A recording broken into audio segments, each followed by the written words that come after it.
Welcome to Money on Tap.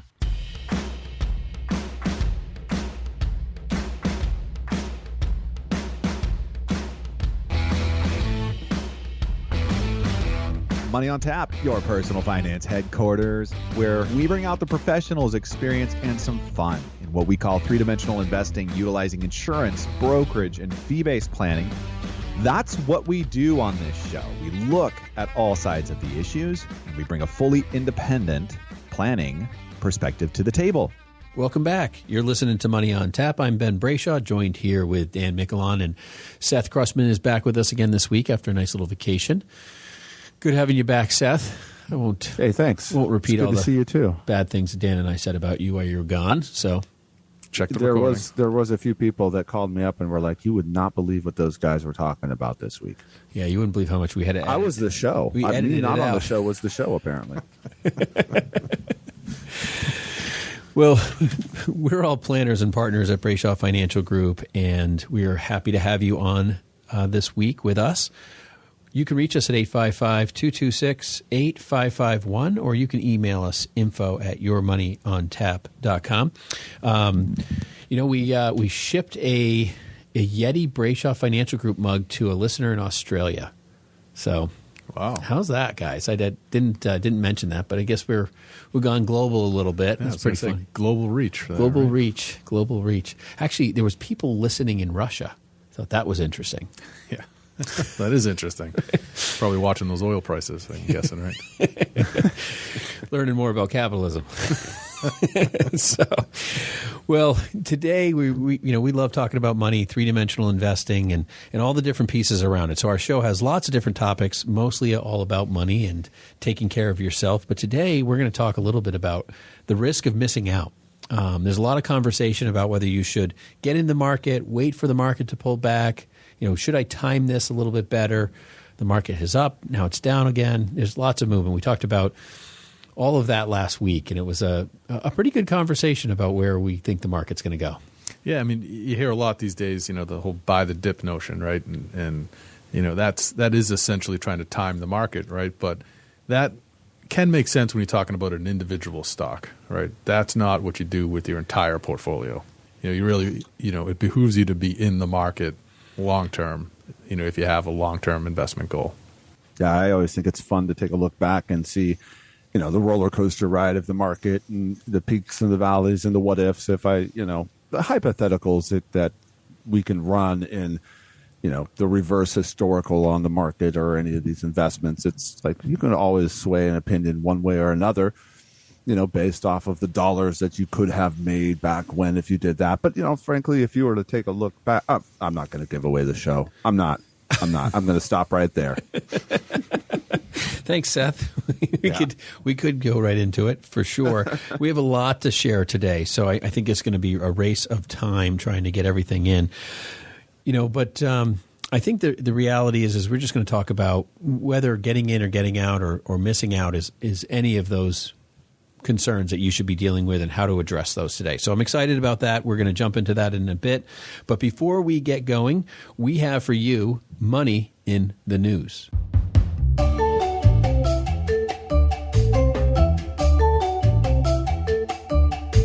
And first up we have here, this comes from Fox Business from Breck Dumas. College costs have soared multiple times the rate of inflation over 50 years, which scary article. Yeah, when you speak of inflation in the last decade, that might not seem too scary, but when you take into account the last year or so and kind of where that's left us, it's shocking. And the article certainly illustrates that, and for those of you planning on getting some kids into college or who have kids in college, this is something you're feeling, each and every day, I'm sure. But the cost of attending college in the U.S. has increased actually 4.6 times faster than the rate of inflation. That's just astronomical to even consider how much it's gone. I think using the dollar amount that they have in this article is pretty overwhelming because 4.6 times means a ton, probably more to somebody in the financial realm. But since 1971, tuition, fees, books, room and board went from $2,900 roughly per year in 1971 to $51,000 per year in 2021. Absolutely incredible. That's an incredible number. I don't think 2,900 even gets you books these days, right? Get you a laptop to rent your books. Yeah, and that was for private schools, but the price tag for public schools similarly went up from $1,410 annually to $22,690 for in-state students and $39,510 for out-of-state as of last fall. Yeah, the effect that this is having is tremendous, and not only on the pocketbooks of the people that are shelling out the money for school, whether that's the parents or relatives or student loans that they're taking on. I mean, to think about, if you get through school in a 4-year period, you're at roughly $200,000 of debt that you're walking out. I'm just like, oh my gosh, good Lord help you if that's your situation. And so I can take a look at some of the other data here and completely understand where the enrollment from 2012 to 2019, decreased by over 5%. The conversations that parents and kids or students are having around how to progress or proceed after high school has changed dramatically. And I would hate to have a conversation with somebody to say, don't go pursue a higher education. I don't think that's one that any one of us would want to have or give the advice to have. But how do you hack this nut out there of, roughly $100,000, $200,000? Yeah, no,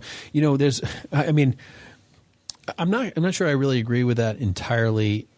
I don't agree with that at all. So I was being nice, Seth, and ripping the Band-Aid off. I have 2 kids in college. I have 2 that are going to be exploring college here in a number of years. But we've talked to, our one son and said, listen, he loves, I was working with him on an RC car last night and trying to get that working, and that was successful. And he's super handy and capable of so many things. And I think about that, and my wife and I have said, there's no reason. The kid hates school, but he doesn't lack intelligence, so, he would have so much more fun not sitting at a desk. So why encourage him to dig through, a higher education that included, a direction towards that? Honestly, I'd rather see him do an education in, a 4-year mentorship in becoming an electrician or a plumber or, a builder. I'm like, there's so much need for that, and the number of people that aren't working, in those trades and the demand for that space. He potentially has a higher opportunity to make a higher income. It's not that he wouldn't go to additional education after high school, just a different type, something more geared to something that's not, straight up. And I tell clients all the time, I'm like, there is nothing. Guys, when we were going to college, it was like, you need to go to college if you want to do something with your life, because, the trades meant that you weren't going to make as much, so it was our opportunity out. But the problem is that the pendulum has swung so far in that communication of like everyone needs to go to college that now we have this huge lack of people in the trades. And honestly, I think it's done a disservice for the quality, the integrity, the kind of the job that the trades bring to the world. Like it was below college, and that's not the truth at all. Look at some of these guys, and they're mechanical geniuses. Yeah, they make a great living. We have lots of clients that are extremely wealthy that work with their hands and were considered blue collar jobs. But you work your way up from an apprenticeship to full time, get the right shift, and then you open your own.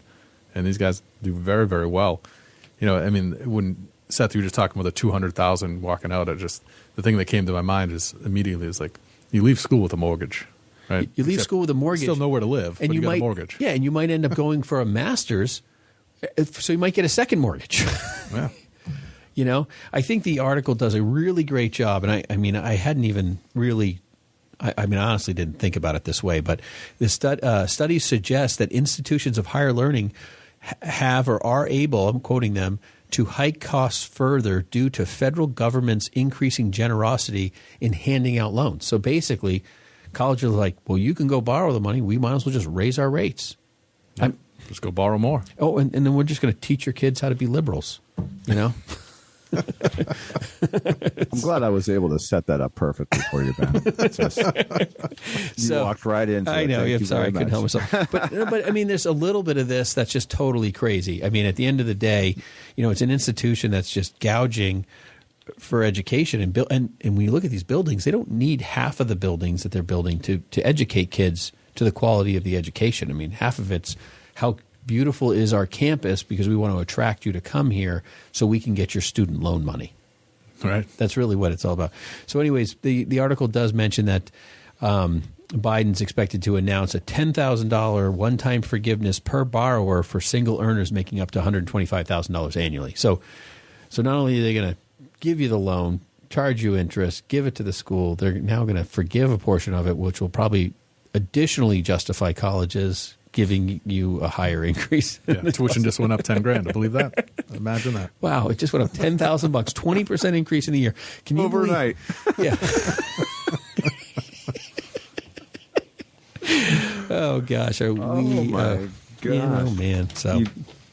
So U.S. rents hit a record high for the 17th month in a row. Anna Bainey, thank you for enlightening us. If you were not familiar, if you're in this market, the national median rent hit a new record high of $1,879 a month in July, up 12.3% from a year ago, according to Realtor.com. So, you know, I mean, part of this is easy to see where, you know, it's inflationary, right? There's all the underlying costs of what it takes to have a rental, run a rental, and everything else. And then there's also, I think, a big part of that is a no-brainer where, you know, was a tremendous amount of lost rent through the pandemic. You remember that, guys? Remember that thing we were in the pandemic a couple of years ago? Blocked it out. It's kind of like exactly blocked it out. I'm like, la, don't even. My mind doesn't even go back there anymore. It seems like. Oh yeah, well the thing about the pandemic is that it's like 2 years of your life lost. So everything, it's like you block that out and you say, remember when we used to get together? What was it, a year or so ago? And you're like, no, that was like 3 years ago. Right. You know, because you've squashed that time period into like we're starting over where we left off 2 prior years ago. So yeah, But yeah, rents are going up hard. I mean, it's all over the country. I think it's amazing that the South has been hit probably one of the hardest, and the Northeast is obviously getting hammered. I know that's been a question for a number of people that, you know, prefer to rent versus own because they don't want the obligation of dealing with taking care of a home. So it's interesting because it used to be we did a show on this that it was cheaper to rent than it was to own at one point. It's a while back that we did that, but with this massive surge in the increase in price, I mean, people are in Florida. It's up 26.2% from a year ago. I mean, that's crazy. Is that a supply and demand piece there? You know, where like there's just been so many people post pandemic. They're like, I am so out of I here. have so many clients in Florida that have told me that, well, we sold our house because we were just getting astronomical dollars for it, and we're going to go rent something until the prices drop. So that's, I think, driving. So I think that's what's driving the cost. You know, that's funny that kind of works out or dovetails into our show. That's a little teaser there from Ben on the topic there.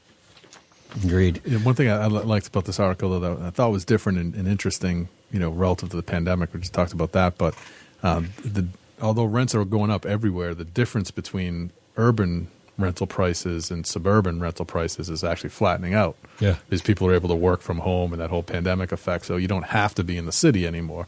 So even though it's going up everywhere, don't think you can get a break because you go out to the country. You're not. Yeah. Well, Dan, I want to buy your house. I'm going to rent it back to you. I remember when everybody was leaving fix the pool. city.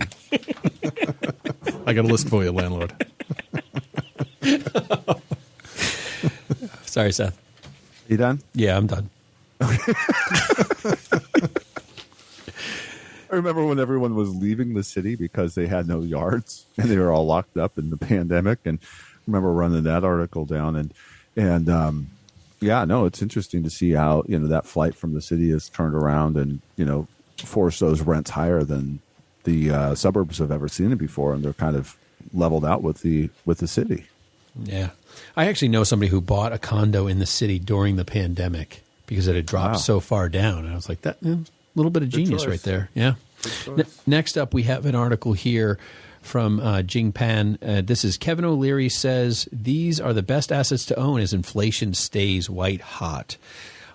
He first starts off talking about the consumer prices spiked 8.5% from a year earlier, down from the 9.1% in June, but still near multi-decade highs. I mean, obviously, we all know inflation's getting hammered, but the concept of where to own and what to buy in, Kevin O'Leary, Mr. Wonderful as he's known, and he's a good strategist. I mean, he has the ability to buy, things that are just absolutely in the gutter and then has made money. But I wonder how many things he's bought that are absolutely in the gutter and then washed out of the gutter. He doesn't talk about those. So, but I wouldn't say that these people all have perfect bets. But right now, he really, quote, he says, right now, healthcare really looks good and also consumer cyclicals look very good. He goes into talking about, looking at companies that have the ability to manage and, build in price inflation.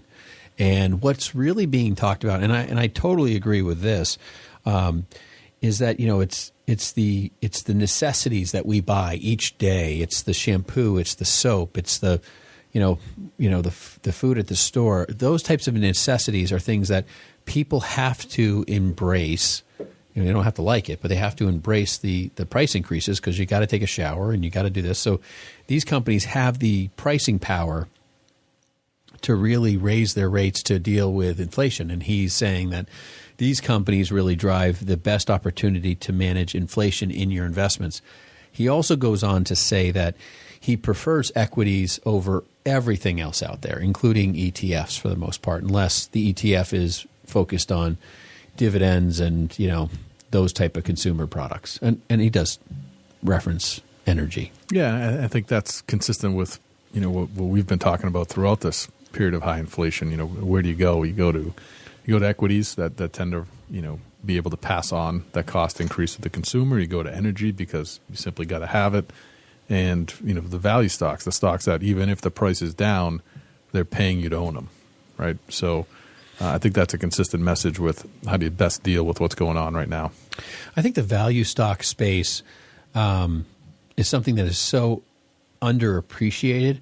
Like in the years where the stock market's doing 40% and your value portfolio does 12 or 15 or 20, it's like what did you do for me lately? Like this isn't moving with the market. But then in a year like now, the market's down 15% still and heading south again.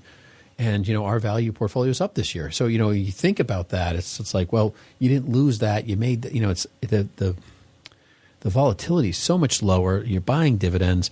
It's just something that's very, it just has a very solid appeal to kind of the strong, want to be invested market space when bonds are still, I heard bonds, junk bonds are over 9% now. And, those are scary places to be in. Why is it ranked a junk bond? But when it comes down to it, just the sheer demand for the value space over the next 20 years with the baby boomers retiring, it's just going to go up. I just think it's going to go up and up and up, and it's going to put more pressure on these companies to continue raising dividends, continue pushing cash out to attract more investors. So I think there's a long run to come on the value space. Well, that's going to do it for us in Money in the News. We're going to be right back. You can reach us at 855-226-8551 with your questions. Happy to answer them. And you can sit down with us and do a free consultation if you'd like, and we'd be happy to see if we can be of help. You can email us info@yourmoneyontap.com. Don't go anywhere. We're going to be right back with our show, The Risk of Missing Out.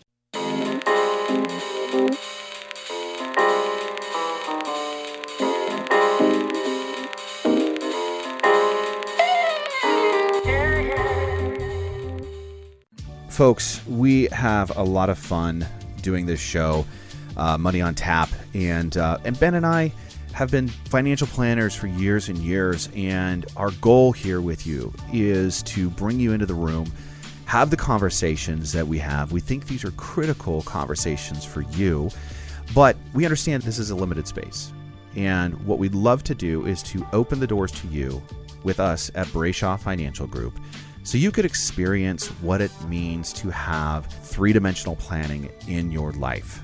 Let's take a look at all sides of your situation, your scenario, and see how we can put together the best plan possible, taking into account your risk. How much can you have in the market? How much do we need to have set aside and doing different things for your life? That's what we do as planners, how we engage with you, and we welcome you to do that with us. You can reach us at 855-226-8551 or info@yourmoneyontap.com.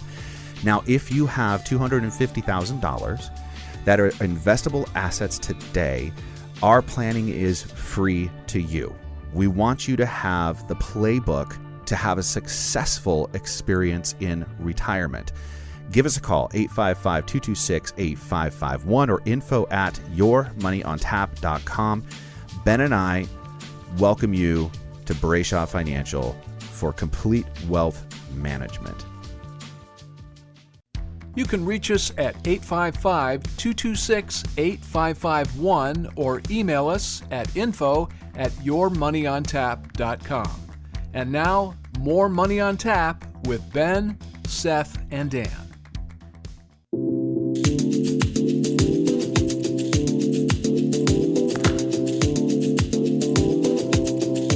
Welcome back. You're listening to Money on Tap. I'm Ben Brayshaw, joined here with Dan Mickelon and Seth Crustman, partners and planners at Brayshaw Financial Group.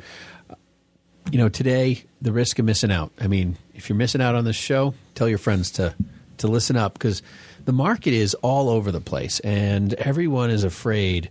I don't want to put my money in if this thing just drops through the hole. And I've just got an inheritance, or I have this, or my 401k, I'm putting money in. Should I invest now? Or am I just going to lose a big chunk of it? That's the big worry that we hear kind of on the sidelines, and a lot of people talking about. It's all over the news. It's a conversation of, what is the right thing to do when it comes to the market and investing today? Yeah, and I think, what we're going to hopefully prove to you here over the next half hour or so as we kind of dive into the topic is that, your best bet, if you're a reasonably long-term investor, it doesn't have to be super long, but if you have at least a couple years outlook, the best strategy to employ is simply to be in the market, is to get invested and stay invested. If you're trying to make a couple bucks in the next 2 months, we're really not going to be able to offer you good advice in that realm, or that's not the type of investing we do anyway. But when you're talking about planning for retirement and building a portfolio that's going to kind of last over the long haul, the best thing you can do, at least history tells us, and all this information we're about to provide hopefully proves, is to get invested and stay invested. And that doesn't mean you're going to dump it all in today. And we'll go through a couple different techniques as to how to get into the market. Yeah. Folks, if you're looking to retire, there's a lot that goes into doing that. And hopefully you have some runway still. We work with people that are coming to us like, hey, I've done all of this stuff over here and I'm quitting my job tomorrow. What do I do? We get that scenario on one side, and then we have the person that's just getting going in their 20s and they've bought real estate and they've just, they're kind of out of that market and wondering what they need to do. And we've got some time and we've got some assets to start to work with. And we can do all of the things in between. The thing that I would say here is when we're talking about the market, this is not a quick buck place, right? It can be. And there's so many people out there that are selling that strategy online. Go look for it. That's fine if you want to go do that. There's some dollars to possibly be made. But that is like not the typical place where we go as planners to try to make sure that the experience you have in retirement is one that you can not outlive your assets is one of the goals, right? And it's one that you're going to be successful retirement. So how do we do that? What do we do when we have a marketplace that's all over the place like it's been, and you're looking to try to make sure that you can have a successful retirement? So yeah, we're going to have some fun with some of our key players in, strategies within the market that people like to come to the marketplace with, and see what happens in scenarios as we if take a look at the laws of large numbers. Well, Seth, Dan, this is the ultimate question. Like, when do I put my money in the market, and if I'm going to, how do I do it? And we're gonna break through that today for our listeners and really dive into the different pieces. But kind of the basic idea here is market timing is someone looking for that perfect moment when the market pulls back. It's a low time period, day, second, minute that you say, I feel comfortable right now. I think everything's cheap and inexpensive, and I'm going to buy all of these investments. The problem is that, and I find the market timing piece is most problematic in that conversation of a investing strategy, as you want to call it, is that when you're buying a diversified portfolio and you're buying multiple stocks, not every stock has hit a bottom. Like you got some stocks that are doing okay. You have some stocks that are at a high. You have some stocks that are at a low. So picking and choosing that becomes very complicated because there's so much detail around, it's market cap, it's cash, it's EBITDA, it's, price per earnings. I mean, there's just so many data points of, how much free cash flow do they have? I mean, we'll start talking about all the different, things that we use to analyze companies and try to make solid investments. And at the end of the day, the average listener can't even embody half of what I just said. So when you really break down market timing, it's an impossibility and an improbability to figure out, hey, the market's low, I'm going to put my money in. I think the idea of it generally being lower is interesting. That article that we were talking about in Money in the News with Kevin O'Leary, one of the points he made in the article, which we didn't even bring up, was he didn't really agree with the idea of just buying, ETFs of the index, like the S&P 500 or the Russell or the NASDAQ. He didn't even agree with putting your money in that right now because he felt that there was a number of companies inside the S&P, which is 505 stocks, that they were overvalued significantly. And we talked last week about how over 80% of the companies in the S&P 500 were over their 50-day moving average. Like they had really done well over the last 50 days. And the thing to remember in that with O'Leary in particular and a lot of the people that you see on TV and some of the headlines you might grab is those guys are talking about trading for the most part. They're looking for, in a relatively short-term window, where can I make money in the next day or week or month, versus someone who is, looking at a 10, 15, 20-year time horizon is looking to make a relatively long-term investment. If that's more your model, it makes things a little bit simpler to do. I mean, to your point, Ben, there's just so many metrics out there that different analysts point to, and we try and bring all that information in, but you really find yourself with conflicting points of view when you measure one metric versus the other. And if there really was some simple formula out there, it wouldn't have to be simple. There's so much money behind the analytics in this industry that if there was some formula to be had that would, output winners each and every day, it'd be out there. Someone would have it and they'd be making a ton of money. The truth of it is that the market just isn't predictable in that fashion. Metrics don't always pan out. They don't always pan out, and they, everybody who's making money in the market, it's a law of averages, right? So somebody makes a better percentage than somebody else, right? So they have losers, like if you're going to start chasing returns, that's a failed strategy as well. I tell people it's like, hey, listen, we're never going to have the best returns in the world every year. We may have great returns one year. We might blow the doors, off the car. It's just like, but it's about consistency over time, really just building value for people. Separate from just the investments, it's the taxes and saving tax dollars too that we work on. So I want to challenge people in their mindset, okay? Because we're gonna start going down talking about kind of the players in the market and the different personalities of investors. And one of the things that we come across a lot is people kind of treating the market as if this is the casino, right? The Vegas of the S&P 500. And, go to the table, going to roll some dice, and, I don't know if I'm going to win or lose. And that's a mindset that a lot of people have. And there's, maybe there is an experience back there where, you were an investor in the 2000s or pre-2000s, and then we had the crash of 2000 and 2008, and the volatility of a marketplace that's happened, and you were in that place or in that space where you've lost money. Well, the difference now there's a mindset where maybe you've heard this house money, right? Or that's kind of the that's when you're up. That's the house money. You can take that and walk away from the table, and that's how you win if you're in the casino.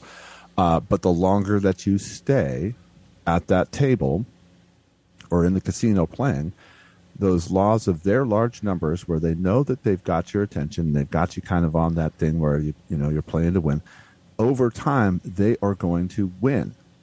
That's the way that the casino works. That's how they. If you didn't know this, that's how they make their money. Hopefully, you did understand that before you even set foot. You kind of knew, hey, I'm going to go lose $1,000 this weekend, or whatever your thing was.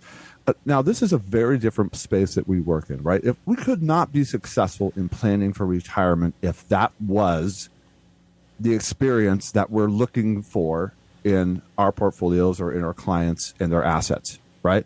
That doesn't work. It just can't work.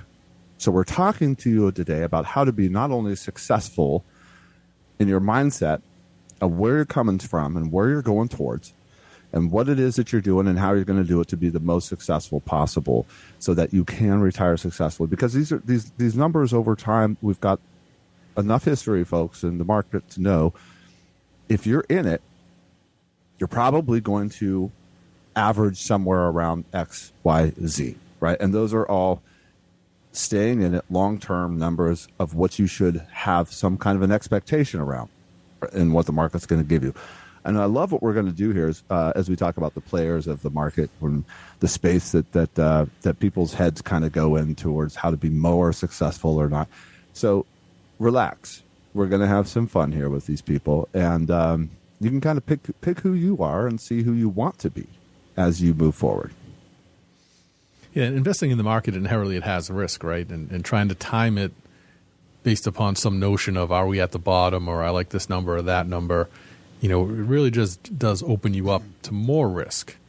So the best bet is to decide that if you are going to be an investor, that you're going to invest and you're going to be in it, because over time, history tells us you'll find those positive returns.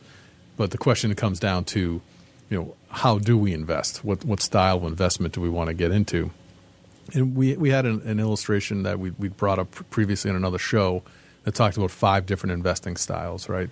And we had some fun with this, and I thought it was pretty interesting. But they took a look at and tested some numbers around 5 different ways to get in.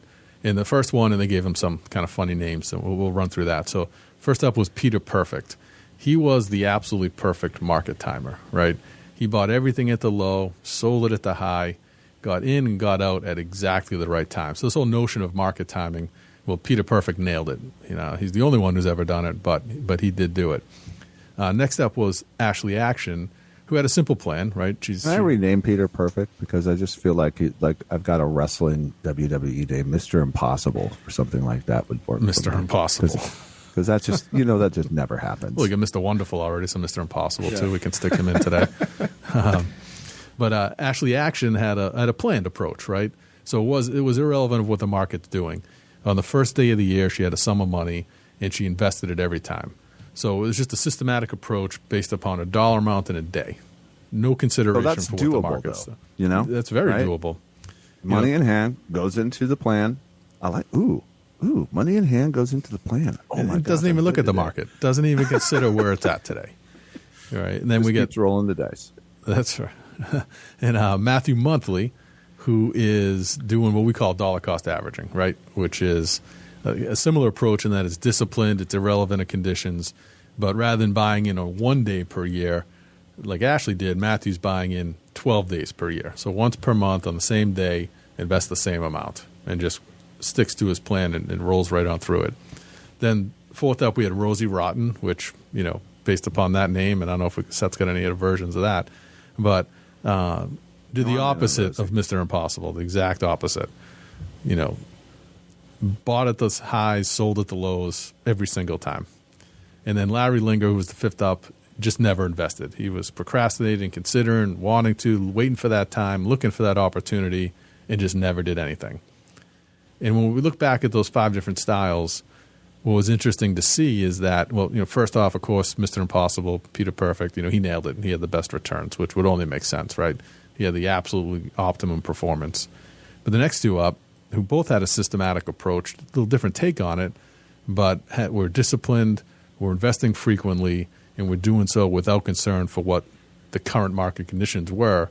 They had very, very similar returns. I mean, really within a hair. I mean, those were super close. And then, of course, bad timing, Rosie Rotten didn't perform anywhere near any of the other 3, but she did really outperform Larry Linger by a considerable margin. So I think there's 2 things that are interesting there. One is if you have a disciplined approach, regardless of what it is, you got a really good chance of making some decent returns, right? Yeah. You just stick to the discipline. And the second big point there, probably the biggest of all, when you're comparing just absolutely never investing versus the absolute worst investor you've ever met, he still outperformed. He still did better than not being in the market at all.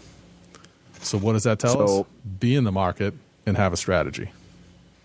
So the impossible, if you just remove that and take that out of the equation, the dollar cost averaging and the cash in hand investor, pretty much about the same, right? Yep. And I mean, dollar cost averaging, if you're unfamiliar with what that term is, if you have, like, say, a 401k, get paid, money goes in the 401k, gets invested, that's pretty much like trickles in over time. That's what that means. And I think it's awesome because you take a look at the difference between these two, and there's like less than even $1,000 difference in the returns of what they've got for the 2 most likely possible scenarios that you would probably advise somebody to do, right? You're not gonna steer somebody too wrong if you're like, hey, I got money today, do I put it in the market? Mm-hmm. We're all gonna nod our head and say, yeah, uh-huh. Yeah, I think Dan, no one's going to be Peter Perfect, and you're not going to have a conversation with us if you're just going to put the money in a T-bill or and just let the money sit in the money market or whatever you're going to do, right? So Peter Perfect, and Larry bookend here items that are never going to happen, and I think you make a point, Dan, that's great because you're looking at Peter Perfect was $150,000 and Larry was under $50,000. Okay, so everyone else was between 121 and 135. I mean, you're talking negligible differences as long as you had an approach. Any approach did reasonably well. I think what's interesting is Rosie, who's absolutely the worst investor in the world, right? She's like couldn't do any worse than Rosie did, and she literally was less than 0.5% difference in returns per year. I think that's really over a 20-year period. You're talking about 0.5% if you are the worst investor in the world. And I think what's interesting about that is that, when you start breaking it down, here we're talking about people just taking, this is everyday investors doing whatever they do, however they do it, in a specific rhythm. No matter how good or bad the rhythm is, they're doing it with zero financial knowledge, right? And obviously, Rosie has the worst timing in the world. It was 0.5%. So if you're paying somebody, a 1% or 2% to manage your money, in reality, if you just took a dollar cost averaging scenario, you'd be beating, little Rosie here by, 0.5% annual, per year on average over 20 years.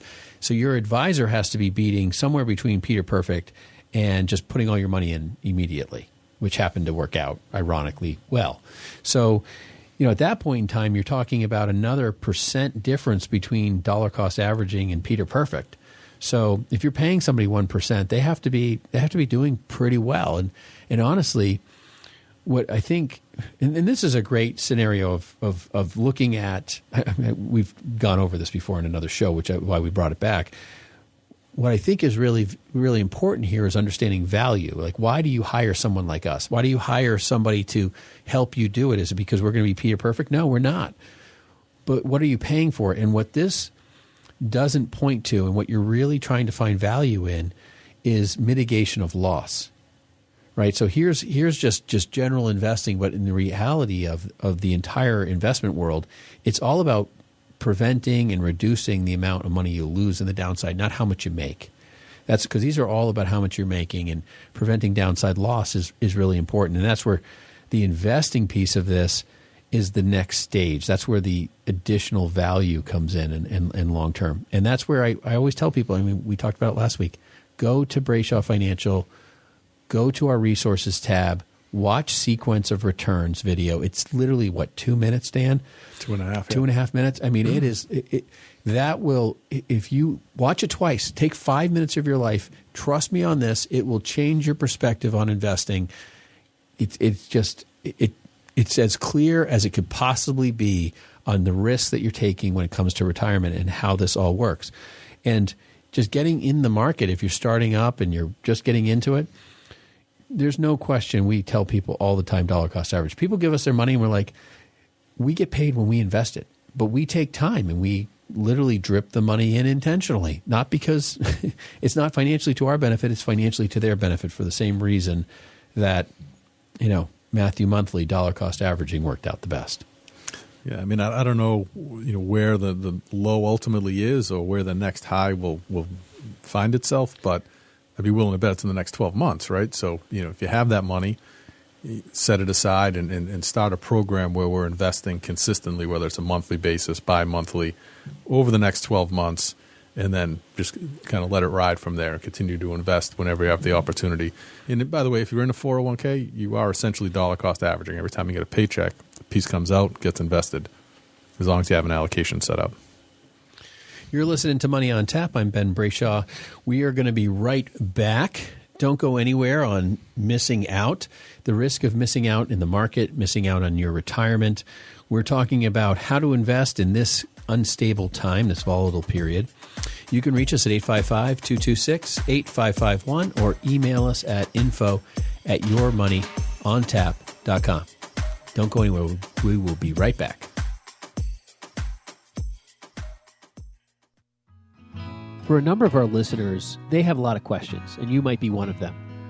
Today, we're just offering what we call Zoominars, webinars over Zoom meeting rooms where we have top experts, Social Security, estate planning, and financial planning experts for you to speak with, do a private consultation that way today.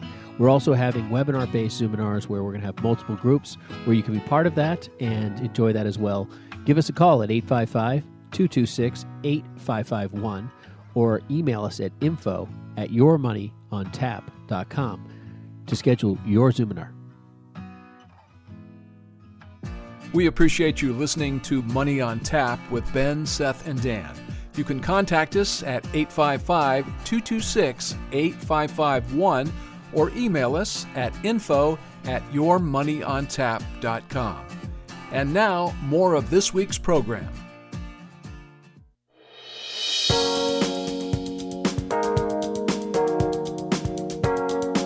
Welcome back. You're listening to Money on Tap. I'm Ben Brayshaw, here with Dan Michelon and Seth Krussman.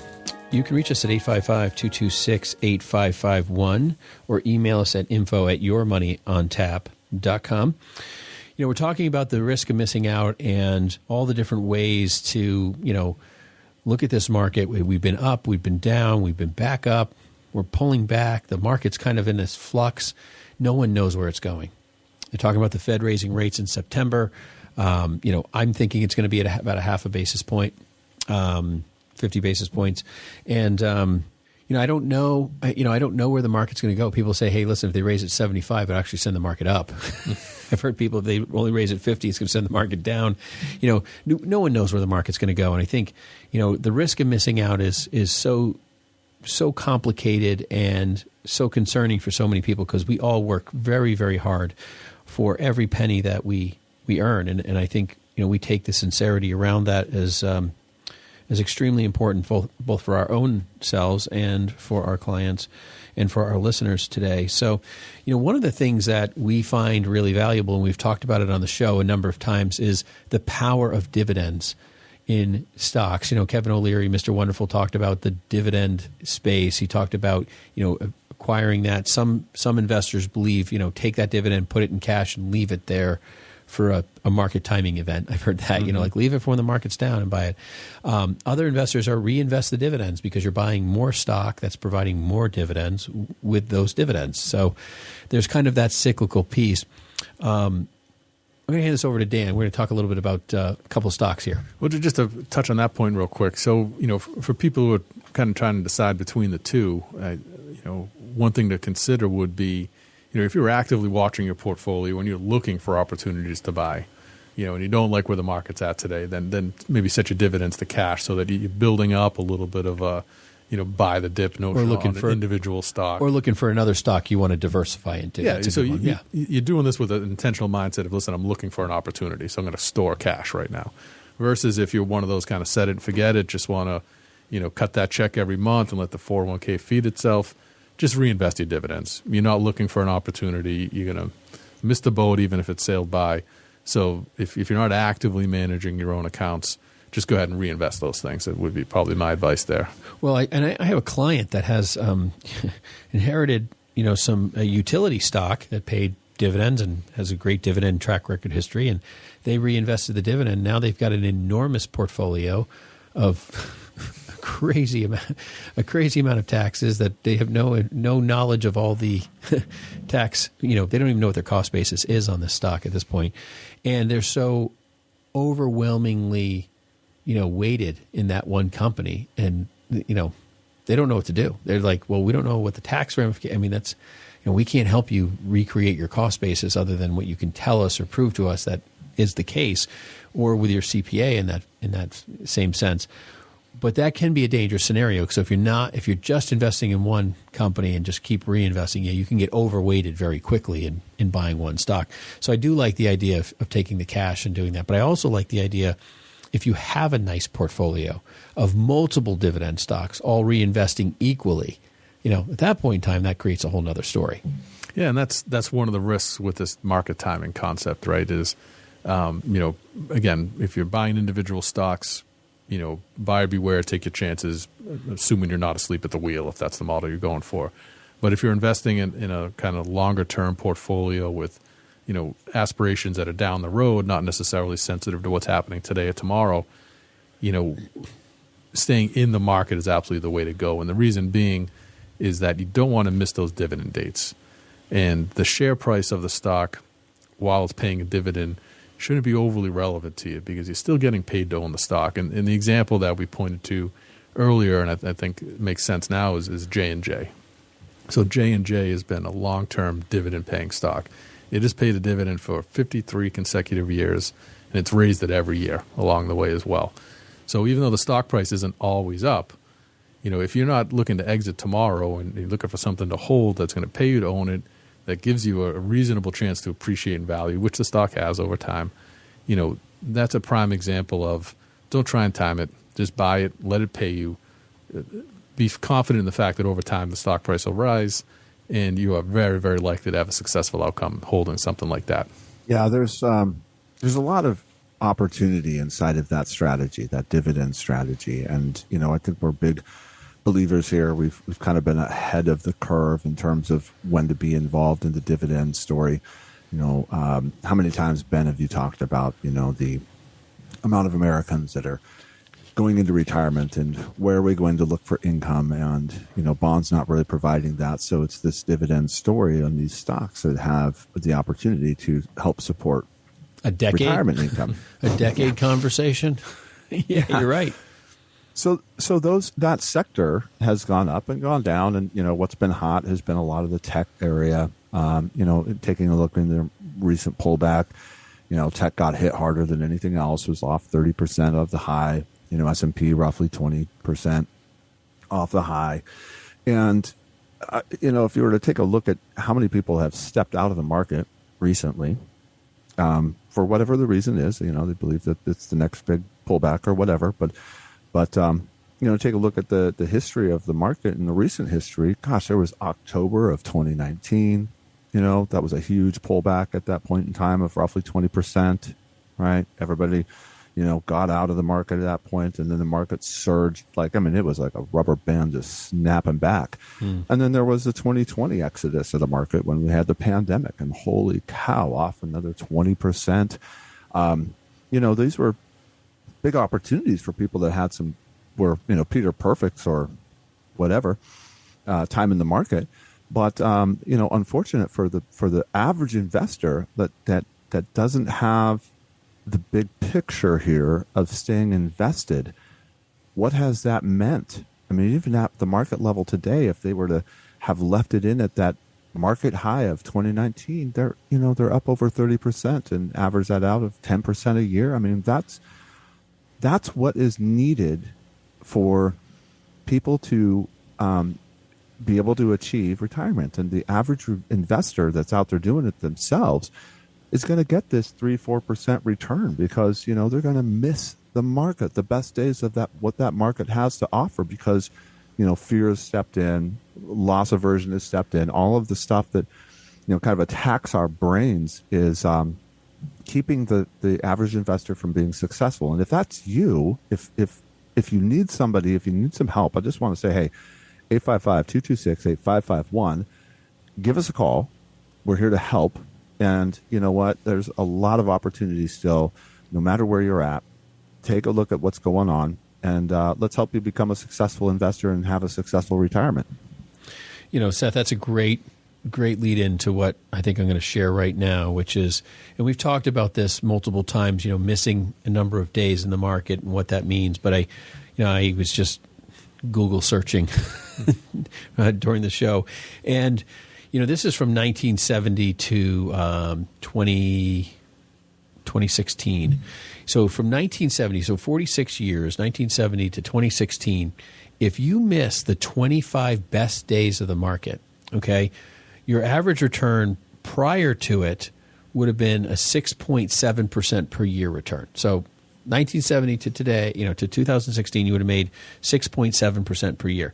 If you miss those 25 best days, your return drops to 3.4%. It cuts it in half. I mean, you lose half of it if you miss 25 of the best days. Now, over 46 years, 25 days, that's not very many. If you go back to 1927, I mean, it's even fewer days, bigger change. It's like crazy how it works. And we've had some significant spikes since 1970. So we've seen the market really amplify itself pretty heavily. If you missed 25 of the worst days, your return goes the opposite direction and almost doubles. It goes up to 11% a year. So you're talking about if you miss, if you're Peter Perfect and you miss those 25 worst days, you made 11% average. If you missed the 25 best days, you were all the way down 3.4. If you were in the whole time, you made 6.7. And I think Seth, indeed, Dan, you guys made a really good point earlier. It's like, Seth, I mean, you talked about this being, is it a casino? Are you treating it like a casino? It's like, no, you buy companies that are strong, they're able, they're capable, they're, as Mr. Wonderful mentioned, have pricing power that they can raise their pricing during an inflationary period where people still have a necessity to buy them. I mean, this is about investing in a company, not gambling on, stock. It's not the, federal national casino that happens to be legal, but people treat it like that, and it really ruins the efficiency of the stock market, which is a big problem. I mean, they're polar opposites, right? To Seth's example earlier, the longer you're in the casino, the lower your odds get at coming out with your shirt on, right? The longer you're in the market, the better your odds are, right? So totally different perspective on that. And I think, hopefully what we're discussing here convinces people that trying to time it, trying to be in and out with the kind of the trends and what's going on at the present day conditions. If you're a long-term investor, get into the market, have a strategy around when it is that you buy and stay in. Totally agreed. We don't want you to have the risk of missing out. I mean, that's our number one concern. We don't want you to be vulnerable either, and that's the focus of how we use strategies and the different types of investments we use. Three-dimensional planning, three-dimensional investing, it involves all the competencies of, insurance, brokerage, and fee-based planning. Like that is the core of who we are. And bringing that to the table changes the concerns and the risk of missing out. Because when you really bring in a competent strategy, it just changes the entire dynamic of what you're walking into. And it's not the casino, it's investing. It's in it for the long term. It's taking, just straight up good decision making and putting it in practice each and every day. You're listening to Money on Tap. Thanks for joining us this week. We appreciate having you. if you have any show ideas, we'd love to hear from you. Maybe we can send a cup to you in Russia or some other foreign country. But you can give us a call at 855-226-8551 or email us at info@yourmoneyontap.com. Make it a great week.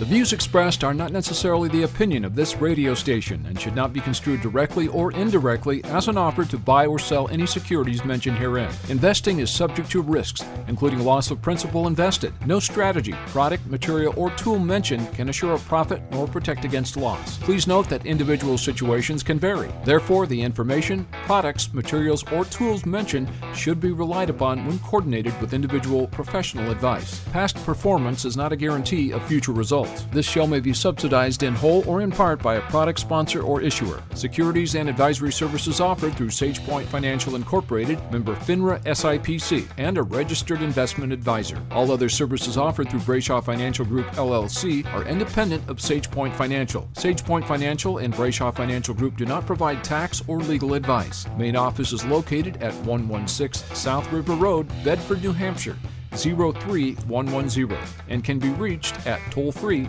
855-226-8551.